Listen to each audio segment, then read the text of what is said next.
Good morning. আমাদের দিনরাত্রির নতুন আরেকটি ব্লগে আপনাদেরকে স্বাগত।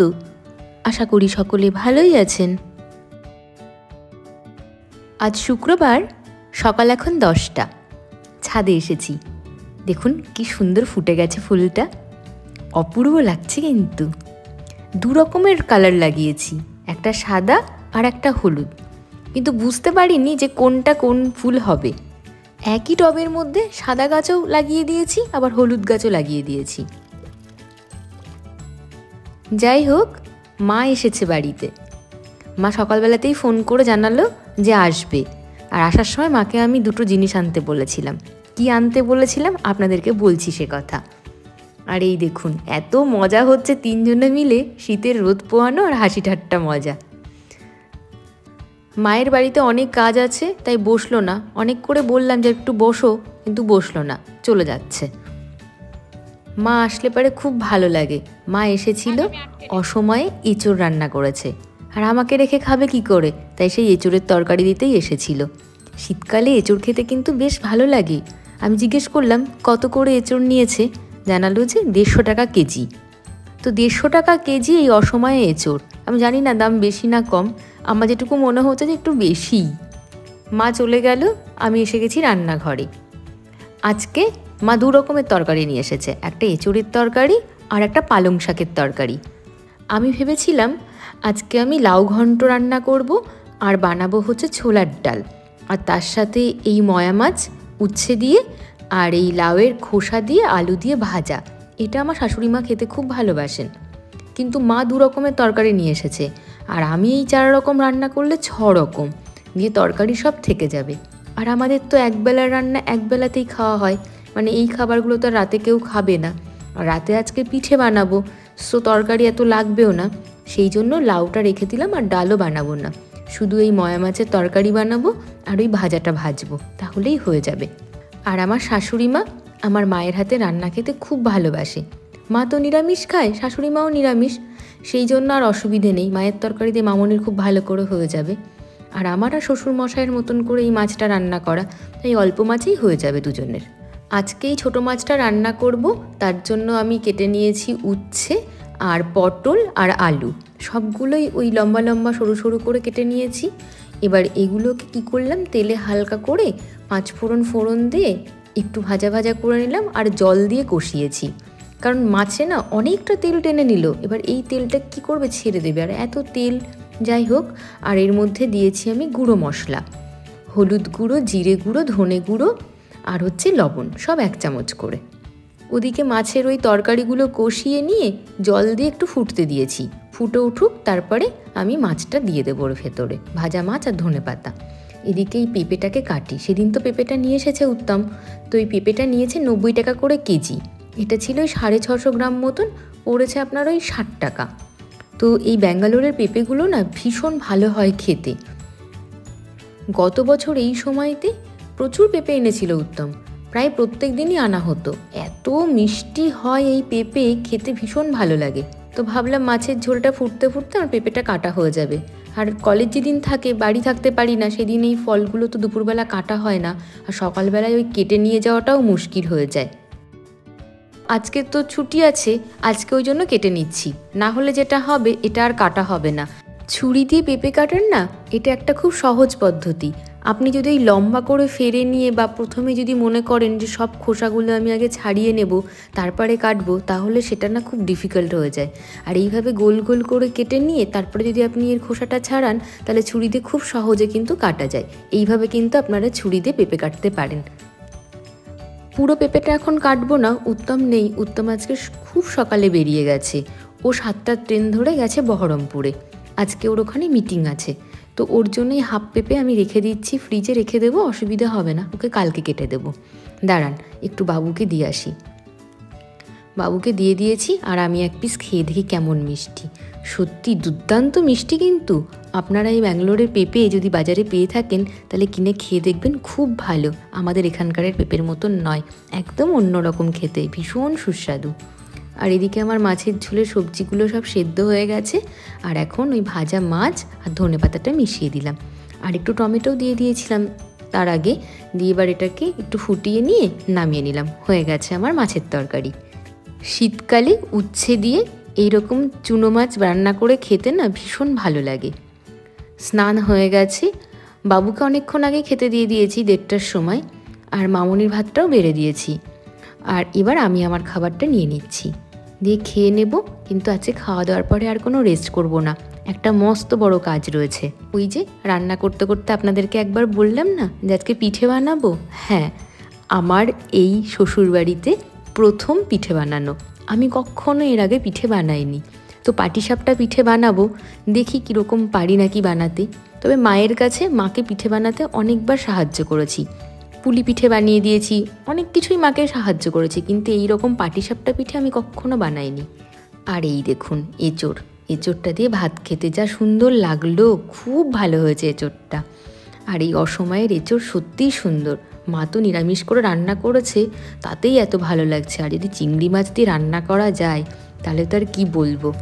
যাই হোক, এবার খাওয়া দাওয়াটা হয়ে গেলেই পিঠে বানানোর জোগাড় শুরু। এই দেখুন আমি চলে এসেছি ছুরি নিয়ে, আর এই জানলা দিয়ে কেটে নিলাম একটা কলা পাতা। মানে কলা গাছটা এত লম্বা যে জানলা দিয়েই আমি কেটে নিতে পারলাম। আর এই বুদ্ধিটা দিয়েছে কিন্তু মামনি, এটা আমার মাথাতেও আসেনি। তো যাই হোক, এই এত বড় কলা পাতাটা মামনি বলছে কেটে ছোট করে নিতে। তাই আমি বলছি কেটে আর ছোট করব না, এর ওপরেই বটিটা পেতে নারকেলটা কুড়িয়ে নেব। কিন্তু এত বড় কলা পাতা তো ধরুন আপনার ওই বেসিনেও আমি ধুতে পারবো না, আর বাথরুমে নিয়ে যেতে মামনি বারণ করে দিয়েছে। তো ওই জন্য একটা ওয়েট টিস্যু দিয়ে খুব ভালো করে এটাকে পরিষ্কার করে নিচ্ছি। কি পরিমাণে নোংরা কালি, এই দেখুন কি অবস্থা। যাই হোক, ওয়েট টিস্যুটা দিয়ে খুব ভালো করে মুছে নিচ্ছি। তারপরে যেটা করবো, এই কিচেন টাওয়েলটা ভিজিয়ে নিয়ে এসে আবার ভালো করে পরিষ্কার করে নিচ্ছি। নাহলে প্রথমে যদি কিচেন টাওয়েলটা দিয়ে আমি পরিষ্কার করতাম না, তাহলে কিচেন টাওয়েলটা আমাকে কেচে দিতে হতো। আর এখন চলে এসেছি নারকেল কোড়াতে। আমি খুব ভালো নারকেল কোড়াতে পারি না, মামনিকে বললাম একটা মালাই আমি কোড়াচ্ছি, দেখো আমি পারছি কি না। কিন্তু দুবার হাত স্লিপ কেটে গেল, তখন মামনি বললো তুমি ওঠো, হাত কেটে যেতে পারে, আমিই কুড়িয়ে দিচ্ছি। তো মামনি কুড়িয়ে দিল আর একটা মালাই। তবে কোড়ানিটা না খুব ভালো, ধার আছে কোড়ানিটাতে। হয়ে গেছে নারকেল কোড়ানো। আজকে একটু অল্প করেই বানাবো, দেখা যাক বানাতে পারি কি না। সেই জন্য একটা নারকেলই কুড়িয়েছি। এটা মাখা সন্দেশ দিয়েও বানানো যায়। আমার শ্বশুরমশাই নারকেল খান না, ওনার অ্যালার্জি আছে, সেই জন্য একটু মাখা সন্দেশও আমি আনিয়েছি। মাখা সন্দেশ দিয়ে কতগুলো বানাবো, আর এই নারকেলের পুর দিয়ে বানাবো। উত্তম পিঠে নারকেলের পুর দিয়ে খেতেই ভালোবাসে, তাই একটু নারকেল কুড়িয়ে পুরটা বানিয়ে নিচ্ছি। আর ওদিকে তো মাখা সন্দেশে শ্বশুরমশাইয়ের জন্য বানিয়ে দেবো। যাই হোক, নারকেলের পুর রেডি করার জন্য আমি যেটা করেছি, প্রথমে কড়াইয়ে নারকেলটাকে দিয়েছি আর দিয়েছি খেজুরের গুড়। গত বছরের খেজুরের গুড় বাংলাদেশ থেকে আনিয়েছিলাম, সেটা আমি ফ্রিজে একটা কাঁচের বয়ামে স্টোর করে রেখেছিলাম। যে পায়েস খেতে গেলে ভালো লাগে খেজুরের গুড়ের পায়েস, তো সেই জন্যেই সেই গুড়টা আর খাওয়াও হয়নি। তো ভাবছি যে এই পিঠেটাই বানিয়ে দিই। আর এখনও খেজুরের গুড় আমাদের বাড়িতে আসেনি, নতুন এবছরের গুড়। তো সেই গুড় দিয়ে আর একটু দুধ দিয়ে নারকেলটাকে ভালো করে জ্বালিয়ে নিয়েছি। আর তার মধ্যে নামানোর আগে সামান্য একটু চালের গুঁড়ো দিয়ে ওটাকে টাইট করে নিয়েছি। আর এদিকে পাটিসাপটার যে গোলাটা রেডি করব, তার জন্য নিয়ে নিয়েছি চালের গুঁড়ো 350 গ্রাম, আর সুজি নিয়েছি 100 গ্রাম, আর ময়দা দিয়েছি 100 গ্রাম, আর যে আমুল স্প্রে হয় মানে গুঁড়ো আমুল দুধ, সেটা দিয়েছি 10 টাকার একটা প্যাকেট, আর এক প্যাকেট মানে 500 আপনার ওই লিকুইড দুধ। তবে দুধটা কিন্তু আমি জ্বালিয়ে নিইনি। আর খেজুরের গুড় দিয়েছি পরিমাণ মতন, এটা আপনারা যে যেমন মিষ্টি পছন্দ করেন সেই রকম মিষ্টি। তবে আমাদের বাড়িতে যেহেতু মিষ্টি সবাই একটু কম ভালোবাসে, সেই জন্য আমি একটু কম মিষ্টি দিয়েছি। মানে একেবারে কমও না, আবার প্রচণ্ড যে গাঢ় মিষ্টি সেটাও নয়। তো এবার এটাকে খুব ভালো করে মিশিয়ে নেব। আর এর মধ্যে হালকা একটুখানি আপনি লবণও দিতে পারেন। আমি একটুখানি লবণ দিয়েছি, সামান্য একটু, শাশুড়িমা বলছিলেন তাই। তবে আমি লবণ পছন্দ করি না মিষ্টি জিনিসে। এবার এটাকে খুব ভালো করে মেশাতে হবে, মিশিয়ে নিয়ে একটুখানি স্ট্যান্ডিং টাইম দিতে হবে। এই আপনি এটাকে গুলে নিয়ে 1 ঘন্টা মতন রেখে দেবেন। তাহলে যেটা হবে, চালের গুঁড়ো আর ওই সুজিটা ভালো করে ফুলে যাবে। চালের গুঁড়ো আমি যেটা ব্যবহার করেছি আতপ চালের গুঁড়ো। এই আতপ চালের গুঁড়োটা ছিল একটু মোটা আর কি, ভাঙানো, তো সেই জন্য ওটাকে আমি চেলে নিয়েছিলাম। আপনারা যদি বাড়িতে বানিয়ে নেন তাহলে তো খুব ভালো হয়। আমার যেহেতু কেনা চালের গুঁড়ো, সেই জন্য একটুখানি অসুবিধে হয়েছে। এবার প্রথমে নারকেলের যে পুরটা বানিয়েছি সেটা দিয়ে বানাবো কিছু পাটিসাপটা, তারপরে বানাবো আপনার ওই মাখা সন্দেশ দিয়ে। আমার এই যে ফ্রাইং প্যানটা দেখছেন, এটা তো ননভেজ, মানে মাছ রান্না করি, এটাতে বানালে মামনি খাবে না। তো আর একটা যেটা রুটি সেকার তাওয়া রয়েছে, সেটাতে আমি ভেবেছিলাম প্রথমে বানাবো, ট্রাই করেছিলাম, কিন্তু পুরো লেগে যাচ্ছে, উঠছে না। আর প্রথমবার আমি বানাচ্ছি তো একটু তো ট্রাবল দেবেই। পরে এই ফ্রাইং প্যানটাতে শুরু করলাম বানানো। আর এই যে দেখছেন, এটা একটা কলার ডেগো, এটাকে কেটে একটু তেল নিয়েছি বাটিতে, সেটা এখানে একটু ব্রাশ করে নিলাম। আর এই দেখুন, এবারটা খুব সুন্দর কিন্তু উঠছে। আর এই যে ফ্রাইং প্যানটা, এটা না মাঝখানটা একটু উঁচু মতন, সেই জন্য ঠিক গোল আসছে না, এরকম ছড়িয়ে যাচ্ছে। কিন্তু দেখুন কি সুন্দর উঠে আসছে। যাই হোক, প্রথমবার পিঠে বানাচ্ছি, মানে এরকম যে হচ্ছে এটাই আমি ভীষণ খুশি। ফার্স্টবার যখন হয়নি, এরকম লেগে গেছিলো, আমার এত খারাপ লাগছিল। আমার পিঠে বানানো নারকেলেরগুলো হয়ে গেছে, আর এর সাথে কিছু আমি বানিয়ে নিয়েছি আপনার মাখা সন্দেশ দিয়ে। তো কয়েকটা আমি শ্বশুরমশাইকে দিচ্ছি, মানে সবাইকেই দিচ্ছি, আমি নিজেও একটা টেস্ট করে দেখবো এখান থেকে কেমন হয়েছে খেতে। এরপরে মামনির জন্য বানাবো ওই ছোট্ট একটা যেটা কড়াই আছে আমার, ওই কড়াইয়ে যেটার মধ্যে আমি নারকেলের পুর রান্না করেছি। এটাতেও আশা করি খুব ভালো হবে। তবে এই বিষয়ে আমি একটা কথা বলবো, সেটা হচ্ছে এই পিঠে বানানোর হাতে খড়ি আজকে মানে হাতে কলমে যেটা হলো, সেটা আমার শাশুড়ি মায়ের কাছেই কিন্তু হলো।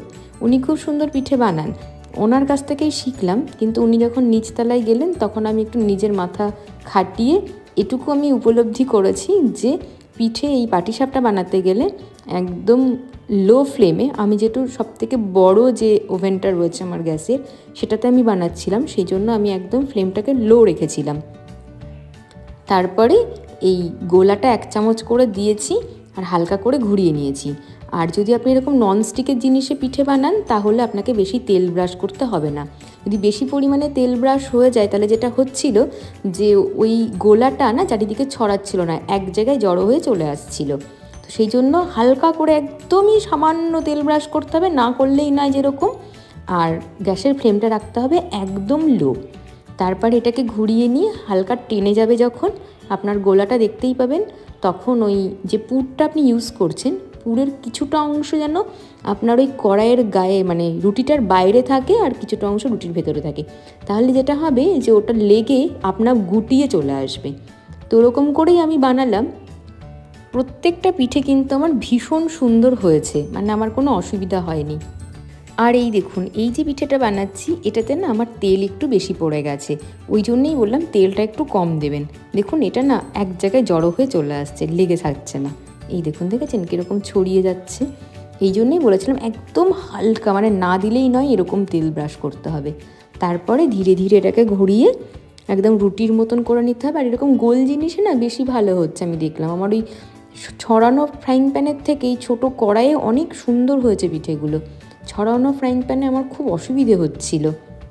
আর আমি বেশিক্ষণ তো ভিজিয়ে রাখতে পারিনি, মামনি বলল রাত হয়ে যাচ্ছে আর 7টার মধ্যে শ্বশুরমশাই খেয়ে নেয়, সেই জন্য আমাকে একটু তাড়াতাড়ি বানাতে চলে আসতে হয়েছে। আমি ওই আধ ঘন্টা মতন ভিজিয়ে রাখতে পেরেছিলাম। যদি এটা সত্যি 1 ঘন্টা আমার ভিজতো, তাহলে খুব ভালো হতো। আর এখন যেগুলো বানাচ্ছি, কতগুলো প্রথম দিকে নারকেলের পুর দিয়ে বানিয়েছি, আর এখন মাখা সন্দেশ দিয়ে। তবে আজ প্রথমবার জীবনে পিঠে বানাতে এসে আমি এতটুকু শিখেছি, মানে জেনারেলাইজ করতে পেরেছি যে 3টে রুলস। 3 রুলসের ফার্স্ট রুল হচ্ছে ফ্লেমটাকে একদম লো করে রাখতে হবে যদি আপনি সবথেকে বড় বার্নারে পিঠে বানান।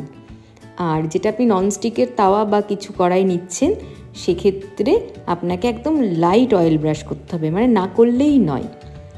আর এই যে গোলাটাকে আমরা তৈরি করেছি, সেই গোলার কনসিস্টেন্সিটা হবে না পাতলা না গাঢ়, মানে ওই একটু দরদরে টাইপ, বা তার থেকেও আর একটুখানি পাতলা। আপনারা দেখতেই পেয়েছেন আমি কতটা পাতলা করেছি, ওই রকম। যাই হোক, আজকের ব্লগটি যদি আপনাদের ভালো লেগে থাকে, তাহলে প্লিজ একটা লাইক করে দেবেন। আর যারা এখনও আমার চ্যানেলটি সাবস্ক্রাইব করেননি, তারা প্লিজ প্লিজ প্লিজ সাবস্ক্রাইব করে দেবেন। আজ আসি, দেখা হচ্ছে পরের আরেকটি নতুন ব্লগে। শুভরাত্রি, সকলে ভালো থাকবেন, আনন্দে থাকবেন। আর একটা কথা, পিঠে খেয়ে কিন্তু সবাই ভীষণ প্রশংসা করেছে, আর এটাই আমার আজকের পাওনা ছিল। Thank you.